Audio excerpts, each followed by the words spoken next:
The air was heavy with the scent of rain-soaked grass as Walter Grayson stood at the edge of Willow Creek, the suburban enclave he'd built from nothing. At 78, his broad shoulders still carried the weight of a life spent carving out dreams from raw earth. But tonight, they slumped under a different burden. His daughter, Emily, had barred him from her life and worse. From his grandchildren, Lily and Max. The sting of her words still echoed. "You're too controlling. Dad, stay away from us." He hadn't seen their faces in 2 years.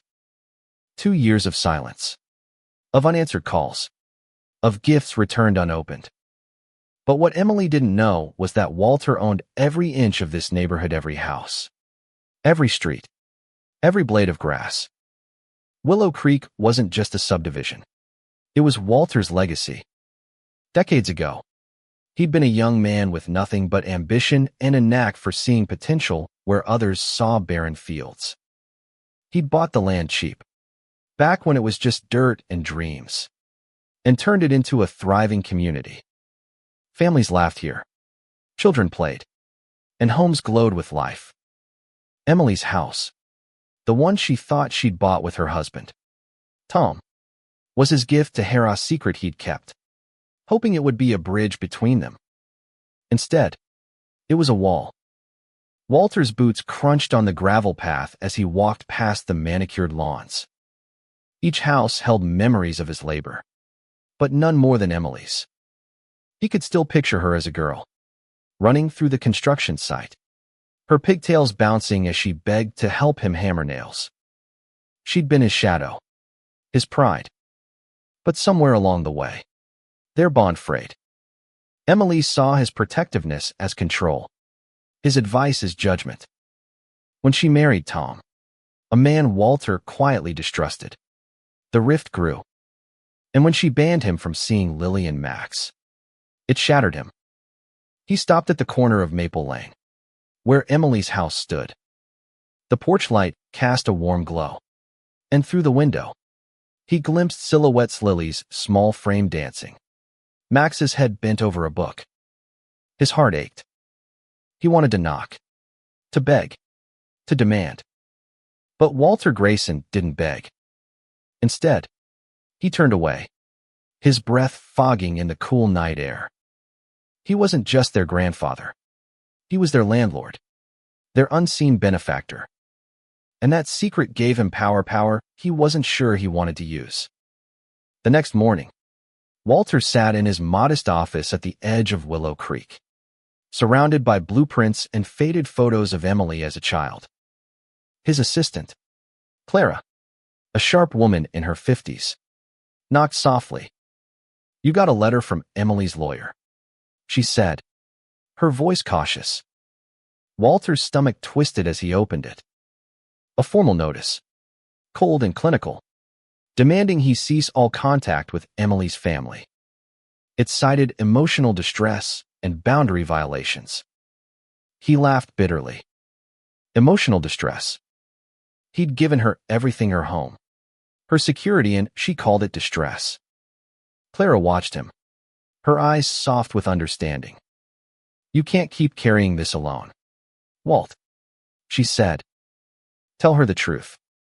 Tell her you own the house, the whole damn neighborhood." "And then what?" Walter snapped, his voice rough. "She'll hate me more. Think I'm manipulating her." He leaned back, rubbing his temples. "I just want my grandkids back. I want to hear Lily laugh. See Max's drawings. Is that too much?" Clara shook her head. "You built this place for families, Walt, including yours. Don't let pride stop you from fixing this." Her words lingered as he drove to the community center that afternoon. Willow Creek's annual picnic was in full swing. Kids ran with balloons. Neighbors swapped stories, and music drifted through the air. Walter had funded it all, anonymously, as always. He spotted Emily across the field, her dark hair pulled back, her face tense as she watched Lily chase Max. Tom was there, too, laughing too loudly, his arm around Emily's waist. Walter's jaw tightened. Tom's charm had a laziness, a tendency to let Emily carry their burdens. Walter had seen it from the start. He stayed in the shadows, unnoticed, until Lily's giggle caught his ear. She was 6 now, all energy and curiosity, chasing a butterfly. Max, 8, trailed behind, his serious eyes scanning the ground. Walter's chest tightened. He wanted to call out, to scoop them up, to tell them stories of the grandfather they barely remembered. But Emily's words held him back. Stay away. As the sun dipped low, Walter made a decision. He wouldn't confront Emily, not yet. But he'd find a way back to his grandkids. He'd built Willow Creek with his hands. He could rebuild his family with his heart.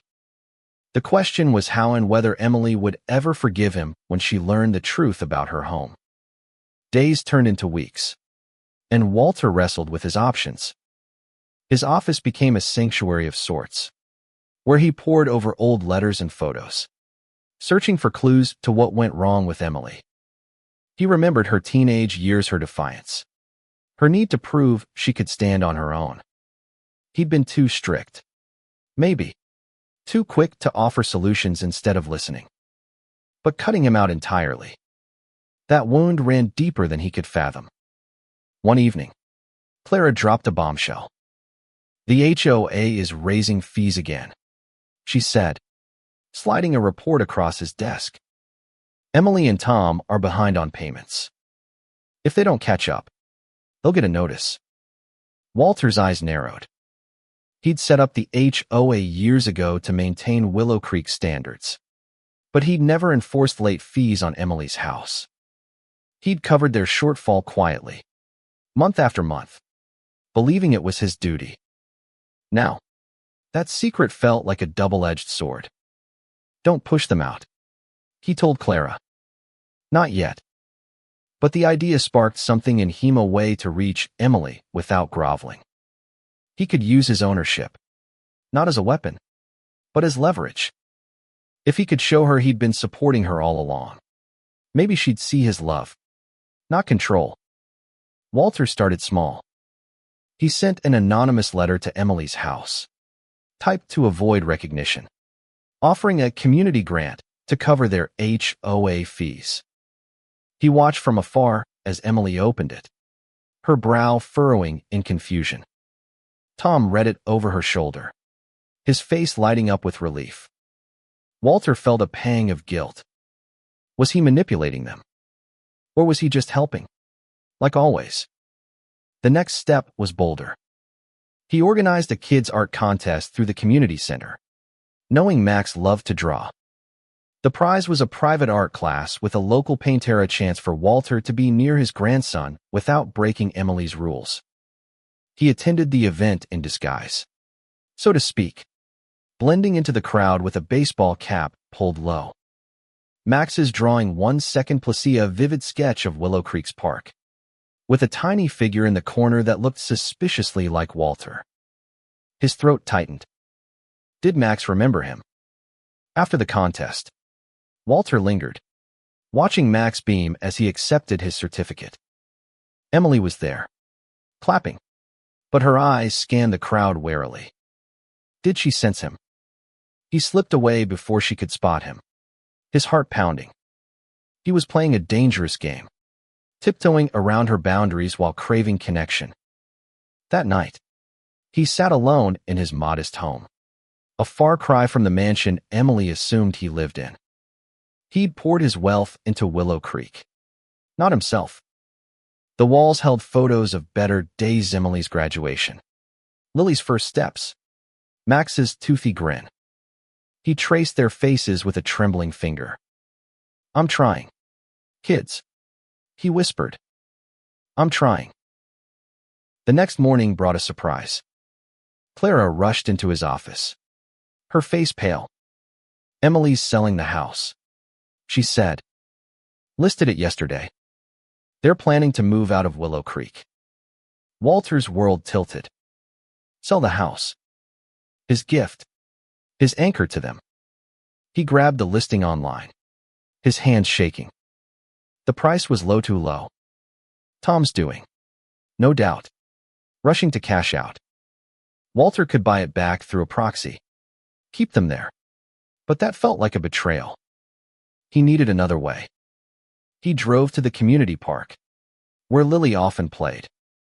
From a distance, he watched her swing, her laughter cutting through the autumn chill. Emily sat on a bench, her face drawn. She looked tired, older than her 35 years. Walter wondered what burdens she carried: Tom's unreliability, the kids' needs, the weight of their falling out. He wanted to fix it all, but his pride and her anger stood in the way. By week's end, Walter made a plan.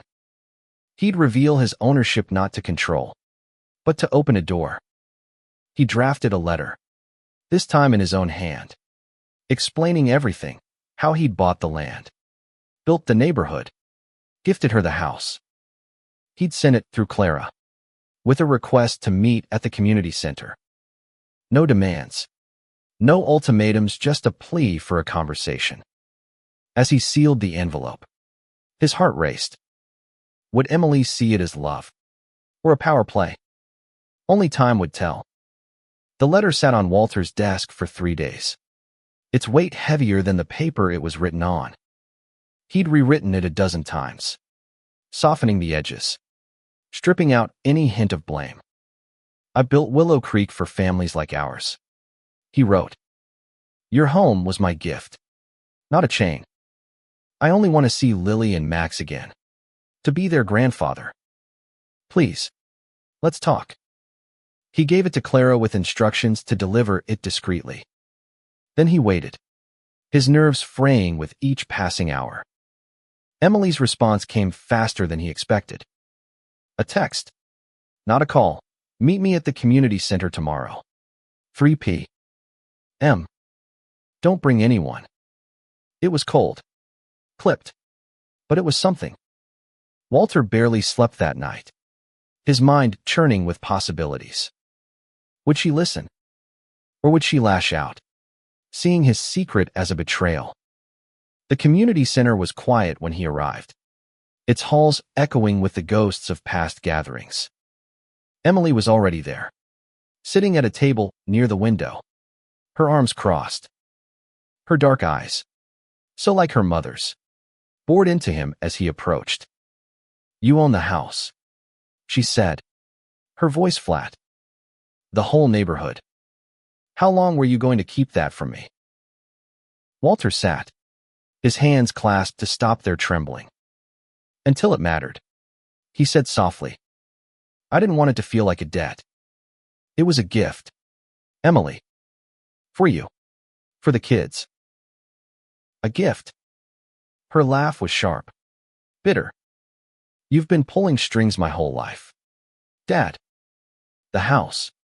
The HOA fees. The anonymous grants. Did you think I wouldn't find out? I wasn't pulling strings, he said, his voice breaking. I was trying to help. You shut me out. Em. What was I supposed to do? Lose you and the kids forever? Her eyes flickered, a crack in her armor. You never trusted Tom. You never trusted me to make my own choices. Walter swallowed hard. I trusted you. Tom, he's not good enough for you. Never was. But I stayed quiet. Didn't I? I let you live your life. Let me. She stood, her chair scraping. That's the problem. Dad. You don't let me do anything. You control everything. She turned to leave, but Walter's voice stopped her. Then why are you selling the house? He asked. If you hate me so much, why run away? Emily froze, her back to him. When she turned, her eyes were wet. Because I can't breathe here, she whispered. Every street, every corner, it's all you. I need something that's mine. Walter's heart sank. He'd built Willow Creek to give her security, but it had become a cage. I'm sorry, he said, the words heavy. I never meant to trap you. I miss Lily and Max. I miss you. For a moment, silence hung between them. Then Emily sat back down, her shoulders sagging. They miss you too, she admitted. Lily asks about you. Max draws you in his pictures. But I can't let you back in if you're going to control us. I won't, Walter said, leaning forward. I'll sign the house over to you. No strings. I'll step back. Just let me see them. Please. Emily studied him, her face unreadable. I need time, she said finally. And I need you to be honest. No more secrets. He nodded, his throat tight. No more secrets. She left without another word. And Walter sat there, staring out the window at the neighborhood he'd built. For the first time, he wondered if he'd built it for the wrong reasons, not for love, but for control. The thought gnawed at him as he drove home, the streets of Willow Creek blurring past. That evening, Clara called with news. Emily pulled the house off the market. She said, no explanation, just canceled the listing. Walter's heart lifted, but he tempered his hope. It was a step, not a victory. He spent the night writing letters to Lily and Max, not to send, but to pour out his love stories of their early years. Promises to be better. It was all he could do for now. Weeks passed with no word from Emily. Walter threw himself into Willow Creek's upkeep, fixing streetlights, funding a new playground, anything to keep his hands busy and his mind from spiraling. He avoided Maple Lane, respecting Emily's need for space. But every day without his grandkids felt like a theft. Clara noticed his strain and pushed him to act. Write her again, she urged. Show her you've changed. Walter resisted. Words had failed him before. Actions might speak louder. He decided to fund a community project in Lily and Max's Nemisa garden at the park, with a plaque dedicating it to the children of Willow Creek. He worked with the landscapers himself, planting roses for Lily's brightness, oaks for Max's quiet strength. When it was done, he invited Emily to the opening, through a neutral note from the HOA. No pressure, just an invitation. To his surprise, she came. The garden was small but vibrant, with paths winding through flower beds and benches under shady trees. Lily ran ahead, giggling as she chased a butterfly, while Max lingered near the plaque, reading it with a frown. Emily stood apart, her arms crossed, but her eyes softened as she watched her kids. Walter approached cautiously. I didn't do this to buy you, he said. I did it because I love them. Emily nodded, her voice low. I know. It's beautiful, Dad. She hesitated. They've been asking to see you. I told them, maybe soon. Walter's heart leapt, but he kept his face steady. Whenever you're ready, he said. I meant what I said. No strings. She looked at him, searching for the truth. I'm trying to trust you, she said. But it's hard. Tom's not happy about this, any of it. He thinks you're still pulling the strings. Walter's jaw tightened, but he nodded. Tom's not my concern. You and the kids are. He paused, then added, I'm signing the house over to you. Papers are with Clara. It's yours. Free and clear. Emily's eyes widened. Why now? Because it was always yours, he said. I just didn't know how to say it. She didn't respond, but as she left with the kids, Lily waved at him, a shy smile on her face. Max glanced back, his expression unreadable. It was enough to keep Walter going. Days later, Emily called. Can you come over tomorrow? She asked, her voice tentative. The kids want to show you their drawings. Walter's hands shook as he agreed. He spent the night sleepless, hope and fear warring in his chest. The next afternoon, he stood at Emily's door, his heart pounding. Lily opened it, her eyes wide. "Grandpa," she squealed, throwing her arms around his legs. Max hung back, clutching a sketchbook, but his nod was enough. Emily stood in the doorway, her face guarded but not cold. "Come in," she said. The house was warm, cluttered with toys and life. Max showed Walter his drawing scenes of Willow Creek, with a familiar silver-haired figure in the background. Lily chattered about school, her words tumbling over each other. Walter soaked it in, every laugh, every glance. Emily watched, silent, but her shoulders were less tense. As he left, she followed him to the porch. "This doesn't fix everything," she said, "but it's a start." "I'll take a start," Walter replied, his voice thick. "Thank you, Em." Driving home, he felt lighter than he had in years. The road ahead was uncertain, but for the first time, it felt like a road he could walk with his family. The visits became a fragile routine. Every Sunday, Walter would spend an hour at Emily's house, sitting on the floor with Lily and Max, listening to their stories, marveling at how fast they'd grown. Lily's energy was boundless, drag him to the backyard to hunt for treasures in the dirt, while Max shared his sketches, each one more intricate than the last. Walter cherished every second, but Emily's presence was a quiet reminder of the work still ahead. She'd watch from the kitchen, her smiles rare but genuine, her trust slowly rebuilding. Tom was the wild card. He'd linger in the background during Walter's visits, his charm thin, his eyes wary. Walter sensed Tom's discomfort, maybe resentment at the truth about the house. Emily had told him.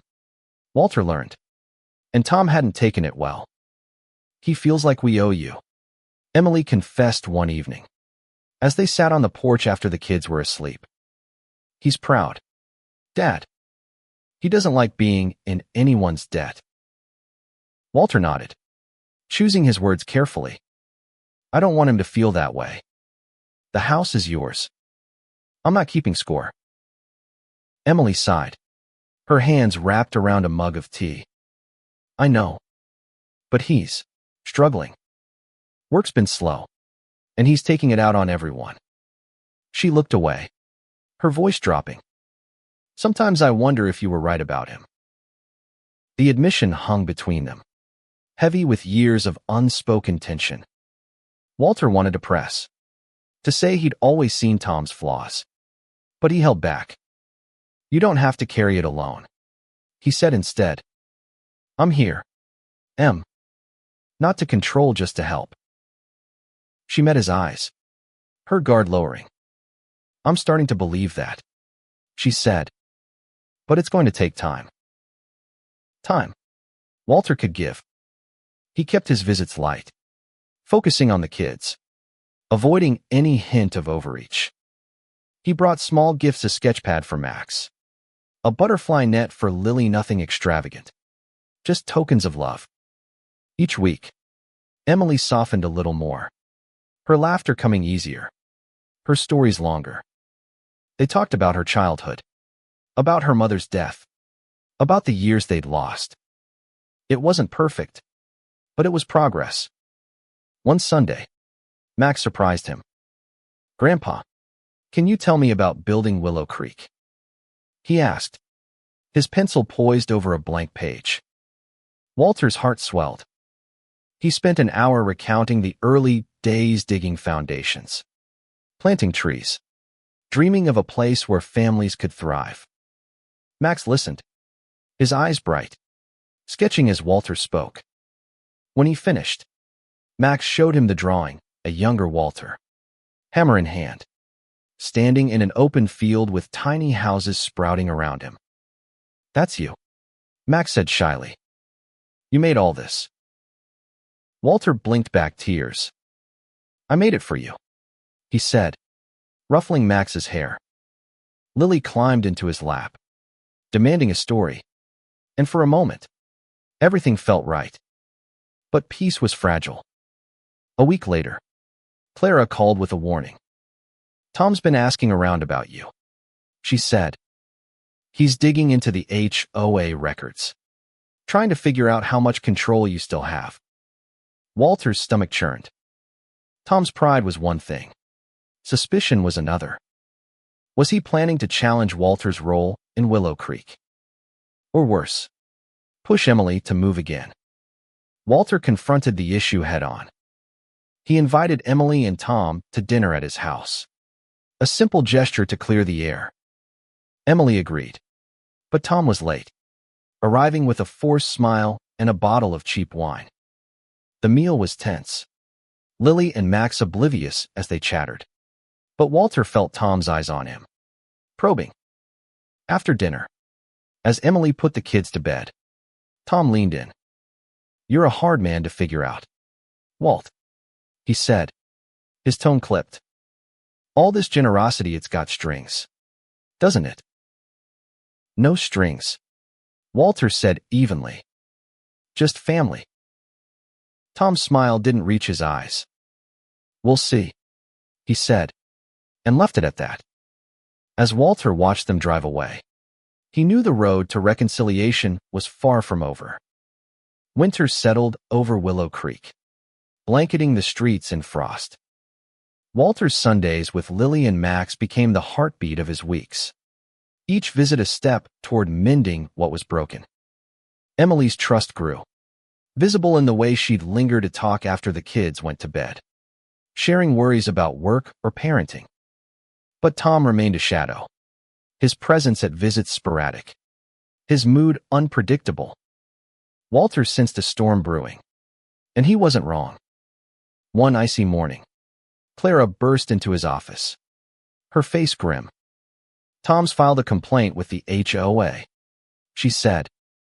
"Claims you've been using your ownership to manipulate residents, starting with Emily's house." Walter's blood ran cold. The complaint was public, stirring whispers among neighbors.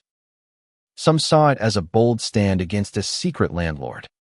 Others, who knew Walter's generosity, called it ungrateful. Walter drove to Emily's that evening, his heart heavy. She opened the door, her face pale. "Did you know about Tom's complaint?" she asked, her voice shaking. Walter shook his head, stepping inside. The kids were upstairs, their laughter faint. "He didn't tell me," Emily said. "I found out from a neighbor. He's saying you're a threat to the community." Walter sat, his hands clasped. "I never meant to hide anything," he said. "I built this place for people like you. For the kids." Tom's twisting it. Emily's eyes filled with tears. "He's scared, Dad. Scared of losing control, of looking small. I told him to drop it, but he won't listen." She paused, her voice breaking. "I don't know if I can stay with him." The words hit Walter like a punch. He'd seen Tom's flaws, but Emily's pain was raw, real. "You don't have to decide now," he said. "Whatever you choose. I'm here. No strings." She nodded, wiping her eyes. "I want the kids to have you in their lives. I don't want to run anymore." The next day, Walter addressed the HOA complaint publicly. At a community meeting, he stood before his neighbors, his voice steady but heavy. "I built Willow Creek to give families a home," he said. "I gave my daughter her house because I love her. I've covered fees, funded projects, not for control, but for you. If that's wrong, I'll step back." The room was silent. Then a few neighbors clapped. Then more. They knew his heart. Tom didn't attend. Emily did, sitting in the back with Lily and Max. When it was over, Max ran to Walter, hugging him. "I knew you were good," he said. Lily joined, her arms tight around his waist. Emily approached, her eyes soft. "I'm proud of you," she said. "And I'm sorry." Walter pulled her close, his first hug in years. "We're okay," he whispered. "We'll figure it out." Months later, Emily left Tom. It wasn't easy. Legal battles loomed, and the kids struggled, but Walter was there. Not as a landlord or a benefactor, but as a father. He sold much of Willow Creek to a trust, ensuring its future, and used the funds to help Emily start fresh. The house was hers, truly now, and the garden bore her children's names. On a spring evening, Walter sat with Lily and Max in the park, watching them play. Emily joined him, her smile tired but real. "You built something good here, Dad," she said, looking at the blooming roses. "Not just the houses. Us." Walter took her hand, his eyes on his grandkids. "It's all I ever wanted," he said. And as the sun set over Willow Creek, he knew, at last, he'd found his way home.